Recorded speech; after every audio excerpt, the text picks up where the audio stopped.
ఈ రేవంత్ రెడ్డి రైతుల గురించి మాట్లాడండి. ఇవాళ అసలు రైతుల గురించి మాట్లాడే అర్హత ఉన్నదా రేవంత్ రెడ్డి? నీకు అర్హత ఉందా? నీకు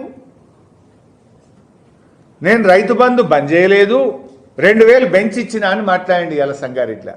I'm challenging mister Revanth Reddy. గత 2 సంవత్సరాల్లో కేసీఆర్ ఇచ్చిన దానికంటే నువ్వు రైతు బంధు తక్కువ ఇచ్చినావు. ఇది తప్పైతే నేను ముక్కు నేలకు రాస్తా, నువ్వు రెడీగా ఉన్నావా అని నేను అడుగుతున్నా. I'm challenging mister Revanth Reddy. KCR ఇచ్చిన దానికంటే నువ్వు రైతు బంధు ఎక్కువ ఇవ్వలేదు, తక్కువ ఇచ్చినావు. గన్ పార్కులు అమరవీరుల స్తూపం దగ్గర రా, తప్పైతే నేను ముక్కు నేలకు రాస్తా, లేకపోతే నువ్వు రాస్తావా? నేను డేటా కూడా చెప్తున్నా, ఫిగర్స్ కూడా చెప్తున్నా, లెక్కతో సహా చెప్తున్నా. 2020-21 కేసీఆర్ గారు ఇచ్చిన రైతు బంధు 14,656 కోట్లు. 2021-22 14,772 కోట్లు. 2022-23 14,743 కోట్లు కేసీఆర్ గారు రైతు బంధు ఇచ్చారు. మరి రేవంత్ రెడ్డి వచ్చినాక ఎంత ఇచ్చాడు? 2024-25 రేవంత్ రెడ్డి గారి యొక్క ఫుల్ టర్మ్ 24-25 సంవత్సరంలో రేవంత్ రెడ్డి గారు ఇచ్చిన రైతు బంధు 5,057 కోట్లు. కేసీఆర్ గారు ఇచ్చింది 14,772. రేవంత్ రెడ్డి ఇచ్చింది 24-25లో 5,057 కోట్లు మాత్రమే. ఇప్పుడు నువ్వు 2,000 పెంచి ఇచ్చినావా, 10,000 ఎగ్గొట్టినావా? చెప్పు రేవంత్ రెడ్డి, సిగ్గుండాల అబద్ధాలు చెప్పనీకి. 2025-26 నెక్స్ట్ ఇయర్ 2025-26లో ఈయన ఇచ్చింది 11,000 కోట్లు. కేసీఆర్ గారు ఇచ్చింది 14,743. 25-26లో నువ్వు ఇచ్చింది 11,000. అంటే 2 ఆర్థిక సంవత్సరాల్లో కూడా నువ్వు 2,000 పెంచి ఇయ్యలేదు. కేసీఆర్ గారు ఇచ్చిన దానికంటే 15,000 కోట్లు తక్కువ ఇచ్చినావు. 2 ఆర్థిక సంవత్సరాలు కలిపితే 15,000 కోట్ల రూపాయలు రైతు బంధు ఎగ్గొట్టినావు మిస్టర్ రేవంత్ రెడ్డి. కానీ సంగారెడ్డిలో ఏం చెప్పిండు? పచ్చి బూతులు, పచ్చి అబద్ధాలు. నేను 2,000 పెంచిచ్చిన. సిగ్గుండాలి మాట్లాడడానికి. ఓ ముఖ్యమంత్రివి 15 ఆగస్టు నాడు మాట్లాడుతున్నావు, పబ్లిక్ మీటింగ్లో మాట్లాడుతున్నావు. రైతులు ఏమనుకుంటారో అనే సోయన్ ఉండాలన్నా వద్దా నీకు? 2,000 ఇప్పుడు చెప్పు, పెంచిచ్చినావా దించిచ్చినావా? పెంచిస్తే మరి 14,743 కంటే ఎక్కువ కావాలి కదా. ఒక ఆర్థిక సంవత్సరంలో 5,057, మరొక ఆర్థిక సంవత్సరంలో 11,000. ఇప్పుడు పెంచినవా దించినవా చెప్పు. ఇంకైనా నేను 2 లక్షల రుణమాఫీ చేసిన. పోదామా నీ ఊరికి? రేవంత్ రెడ్డి నీ ఊరికి పోదాంపా. కసిరికాడ నీ ఊరు కాడ నిలబడి నీ ఊర్లో అందరికీ రైతు బంధు అయిందంటే నేను అక్కడే రాజీనామా చేస్తాను. నువ్వు రేస్తావా? ఏ ఊరికి పోదాం ఈ రాష్ట్రంలో? వస్తావా సిద్దిపేటకు?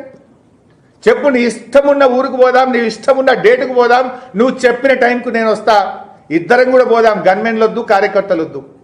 ఆ ఊరంతా రుణమాఫీ అయిందంటే నేను సిద్ధం, నువ్వు సిద్ధమా రాజీనామాకు అని నేను అడుగుతా ఉన్నా. అయిందా రుణమాఫీ? దేవుడి మీద ఒట్టు పెట్టి దేవుణ్ణే మోసం చేసిన ఘనుడివి నువ్వు. ఘరానా మోసగాడివి నువ్వు. నిన్ను మించిన మోసగాడు ఉండడు. ఘరానా మోసగాడు అంటున్నా. అందుకే నేను కనబడ్డ దేవుడి మీద, చర్చి మీద, దర్గా మీద ఒట్టు పెట్టి దేవుణ్ణి, దర్గాను, చర్చిను మోసం చేసిన ఘరానా మోసగాడివి నువ్వు. నువ్వా మాట్లాడేది? దేవుడు కనబడితే మేము దండం పెడతాం, కానీ నువ్వు దేవుళ్ళ మీదనే ఒట్టు పెట్టి మోసం చేసిన ఘరానా మోసగాడివి నువ్వు. నువ్వు అసెంబ్లీలో చెప్పింది ఏంది రుణమాఫీ కోసం? రికార్డులు భద్రంగా ఉన్నాయి. గవర్నర్ స్పీచ్లో, ఫైనాన్స్ మినిస్టర్ స్పీచ్లో రుణమాఫీకి 35,000 కోట్లు పెట్టినా అని నువ్వు అసెంబ్లీలో చెప్పినావు.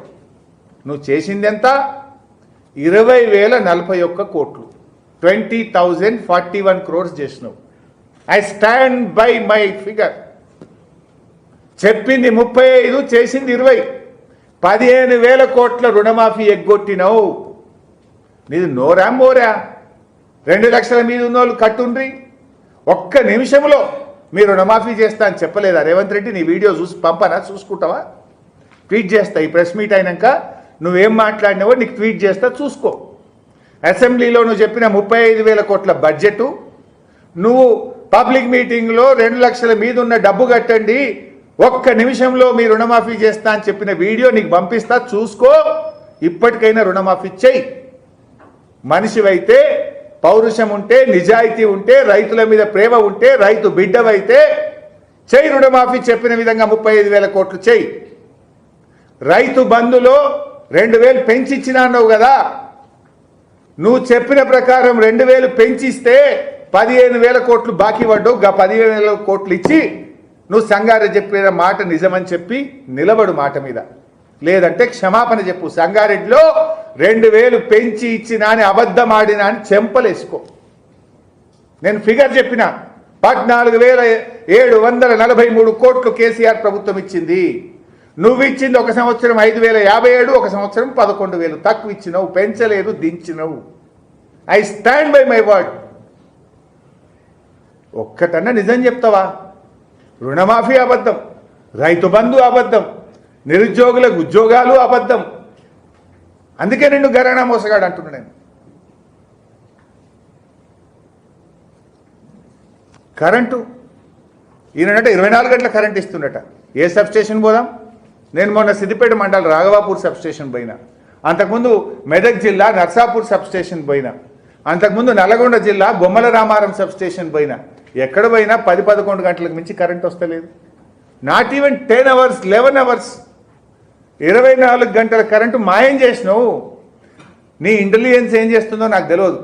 రాష్ట్రంలో సబ్స్టేషన్ల ముందు రైతులు రోజు ధర్నాలు చేస్తున్నారు. ఈ రాష్ట్రంలో ఏదో ఒక మూలలో మాకు 24 గంటల కరెంట్ వస్తలేదు, కరెంటు సరిపోవడం లేదు అని రైతులు ధర్నాలు చేస్తున్నారు. నేను పోయి లాగ్ బుక్ బొమ్మల రామారంలో చూసినా, నర్సాపూర్లో చూసినా, రాఘవాపూర్లో చూస్తే లాగ్ బుక్ ప్రకారంగా రైతులకు 3 ఫేజ్ కరెంటు కేవలం 10-11 గంటలు మాత్రమే వస్తున్నది. చెప్పు ఇప్పుడు. కేసీఆర్ గారు నాణ్యమైన 20-24 గంటల కరెంట్ ఇస్తే దాన్ని మాయం చేసినావు. ఉచిత కరెంట్ ఆగమైపాయే, రైతు బంధు ఆగమైపాయే, రుణమాఫీ మోసమైపాయే,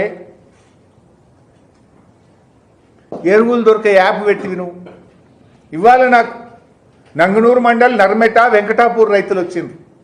10 రోజుల నుంచి యాప్లో బుక్ చేద్దామంటే సార్ మా ఊరే కనబడతలేదు యాప్లో అంటూ. నర్మెట వెంకటాపూర్ గ్రామ రైతులు యాప్లో మేము యూరియా బుక్ చేసుకుందామంటే మా ఊరు యాప్లో కనబడతలేదు సార్, ఏం చేయాలి? దుకాణంలో పోతేనేమో ఈడ అమ్మమ్మ యాప్లో బుక్ చేయమంటున్నాడు, యాప్లో మా 2 ఊర్లే మాయమైపోయినాయి అంటున్నారు. ఇట్లా రాష్ట్ర వ్యాప్తంగా ఎంతమంది రైతులు ఇబ్బంది పడుతున్నారు? నర్మెట వెంకటాపూర్ గ్రామ రైతులు యాప్లో 2 ఊర్లే లేవు. జిల్లా వ్యవసాయ శాఖ అధికారికి ఫోన్ చేసిన, సార్ నాకు తెలియదు సార్, కమిషనర్కే తెలుసు సార్, ఇదంతా కమిషనర్ ఆఫీస్కి వెళ్ళి అయితే సార్ అంటాడు. మరి ఏం కావాలా రైతులు? ఇప్పుడు కమిషనర్ దగ్గర పోవాలా, యాడికి పోవాలి?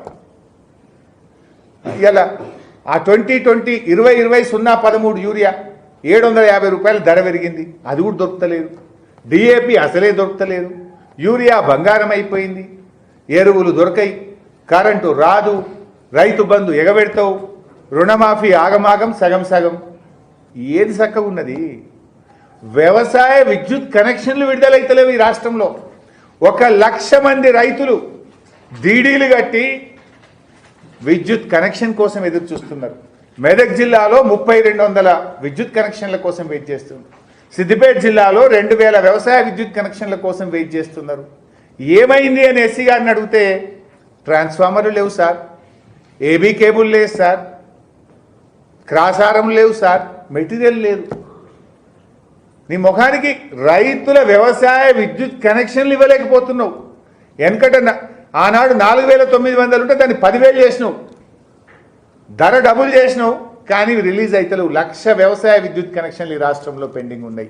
ఇక నువ్వు రైతులకు మేలు చేసినా అని మాట్లాడతావు. తరుగు తీస్తే తోలు తీస్తా అని మాట్లాడినావు అసెంబ్లీలో.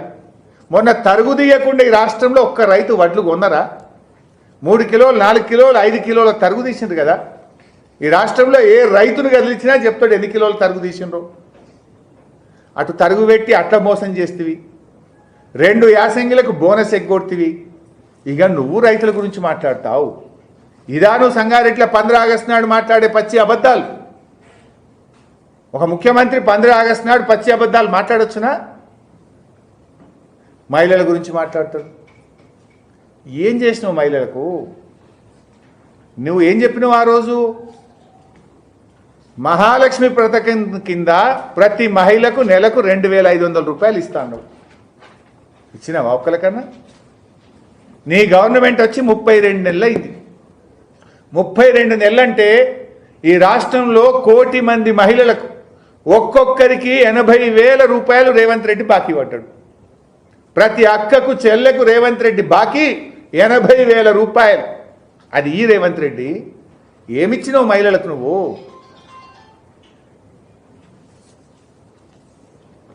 నువ్వు బీమా అన్నావు, ఇన్సూరెన్స్ బీమా అన్నావు, మహిళలకు బీమా అన్నావు. రాష్ట్ర వ్యాప్తంగా 4,000 మంది మహిళలకు ఇన్సూరెన్స్ బీమా కోసం ఎదురు చూస్తున్నారు. నెలల తరబడి, సంవత్సరాల తరబడి మహిళలకు రావాల్సిన బీమా పెండింగ్లో ఉన్నది. దాని గురించి మాట్లాడే తెలియలేదు నీకు. ఇంకా ఈయన ఏందో పెద్ద పెద్ద మాటలు మాట్లాడతాడు.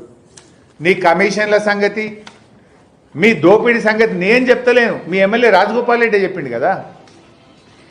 కోట్ల కొద్ది ఎట్లా దోసుకుంటున్నారో నీ ఇందిరమ్మ ఇండ్ల సంగతి, కోట్లాది రూపాయల దోపిడీ సంగతి మీ కాంగ్రెస్ పార్టీ సీనియర్ నాయకుడు ఎమ్మెల్యే రాజగోపాల్ రెడ్డే చెప్పిండు. మీ గవర్నమెంట్లో కమిషన్లు ఎట్లా తింటున్నారో, కోట్ల కొద్ది ఎట్లా కొల్లగొడుతున్నారో, ఈ ప్రభుత్వంలో జరుగుతున్న దోపిడీ గురించి మేము కాదు, మీ కాంగ్రెస్ పార్టీ ఎమ్మెల్యేనే చెప్పిండు. పోచారం శ్రీనివాసరెడ్డి గారు చెప్పింది కదా నిన్నగాక మొన్న. నీ గవర్నమెంట్ ఎట్లా పనిచేస్తుందో నువ్వు చెప్తే నీ మంత్రులు వినరు. నీ వేం నరేందర్ రెడ్డి ఇంటలేడు. నీ వేం నరేందర్ రెడ్డి సంగతి, నీ బట్టి సంగతి, మీ పొంగులేటి సంగతి, నీ సంగతి మొన్న పోచారం శ్రీనివాసరెడ్డి చెప్పిండు కదా నీ సంగతి. నీ రాజగోపాల్ రెడ్డి చెప్పిండు, అంతకుముందు దానం నాగేందర్ కూడా చెప్పిండు మీ సంగతి. అవి మీకు వినబడతలేవు, నీకు కనబడతలేవు వాళ్ళు మాట్లాడినాయి. గొంతు పెద్దగా చేయగానే కేసీఆర్నో బీఆర్ఎస్నో తిడితే అన్నీ మర్చిపోతారు అనుకుంటున్నావా? ప్రజలు నీకంటే నాకంటే తెలివైనటువంటి వాళ్ళు. నువ్వు ఒక అబద్ధాన్ని పదే పదే చెప్పి ప్రజలు నమ్మిస్తా అనుకుంటున్నావు. అయిపోయింది నీ ఒక్కసారంటే నమ్ముతారు, ఒకసారంటే మోసం చేయగలుగుతావు, కానీ ప్రతిసారి నీ అబద్ధాలతోని ప్రజల్ని మోసం చేయలేవు మిస్టర్ రేవంత్ రెడ్డి. ప్రజలు మనకంటే తెలివైనటువంటి వాళ్ళు. ఇవాళ నేను నీ దోపిడీ గురించో, నీ మైనింగ్ స్కామ్ గురించో, నీ 22A గురించో, నువ్వు రుణమాఫీ చేయలేదనో, రైతుల ఎరువుల గురించో, రైతులకు నువ్వు ఇస్తానన్న రైతు బంధు గురించో, పిల్లల స్కాలర్షిప్ల గురించో, లేదా హాస్టళ్లలో జరిగిన స్కామ్ల గురించో ఇట్లా ప్రతిరోజు నిన్ను ప్రశ్నిస్తుంటే తట్టుకోలేక చిల్లర మాటలు మాట్లాడుతున్నావు నా మీద. మోకాలకు బోడగుండుకు ముడిపెట్టే ప్రయత్నం చేస్తున్నావు. నువ్వు ఎన్ని చిల్లర మాటలు మాట్లాడినా ప్రజల పక్షాన ప్రశ్నించడం ఆపను. విద్యార్థుల పక్షాన, నిరుద్యోగుల గొంతుగా, రైతుల గొంతుగా, ఈ రాష్ట్ర ప్రజల గొంతుగా కేసీఆర్ గారి ఆలోచనలకు అనుగుణంగా బీఆర్ఎస్ పార్టీ తరఫున నిన్ను ప్రశ్నిస్తూనే ఉంటాను. I will not leave you. పనికి మాలిన మాటలు మాట్లాడుతున్నారు, అట్లని కూడా వదిలిపెట్టను. డెఫినెట్గా కోర్టుకు ఈడుస్తా, డిఫమేషన్ సూటు వేస్తా. మీరు సాక్ష్యాలు చూపాల్సిందే, లేదంటే శిక్షకు సిద్ధపడాల్సిందే. I will not leave anybody. Revanth Reddy చిల్లర మాటలు ఆపు, పెట్టు, అసెంబ్లీ పెట్టు, మాట్లాడదాం. రైతు బంధు 2,000 పెంచిచ్చినవా దించిచ్చినవా అసెంబ్లీ సాక్షిగా మాట్లాడదాంపా. దేవుడి మీద ఒట్టుబెట్టి అసెంబ్లీలో చెప్పిన ప్రకారంగా 35,000 కోట్లు ఇచ్చినవా, 15,000 కోట్లు ఎగబెట్టి 20,000 ఇచ్చినవా మాట్లాడదాం, పెట్టు అసెంబ్లీ. నిరుద్యోగులకు నువ్వు చెప్పిన 2 లక్షల ఉద్యోగాలు మొదటి ఏడాది ఇచ్చినవా, 16,000 ఇచ్చినవా మాట్లాడదాం, పెట్టు అసెంబ్లీ.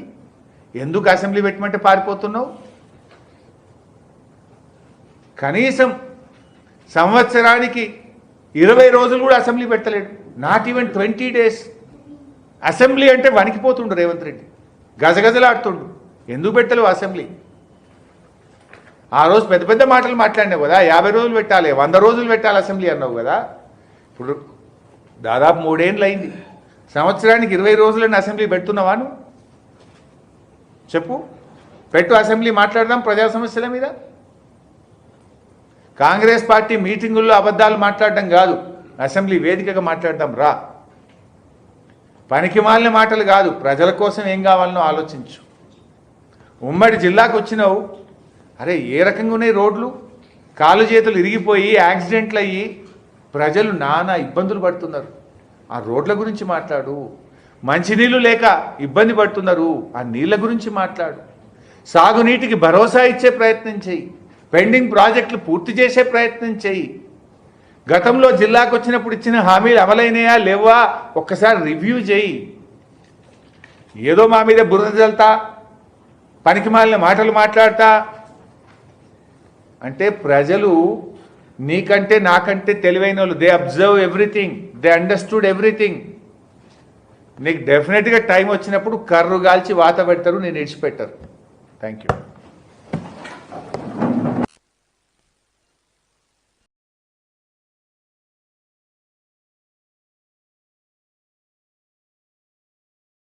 ఏ ప్రధానమంత్రి అయినా ఏ ముఖ్యమంత్రి అయినా కూడా దేశ అభివృద్ధి, దేశ సమగ్రత, రాష్ట్ర అభివృద్ధి, రాష్ట్ర ప్రజలకు అందిస్తున్న అభివృద్ధి సంక్షేమ కార్యక్రమాల గురించి ఏ ముఖ్యమంత్రి అయినా మాట్లాడారు.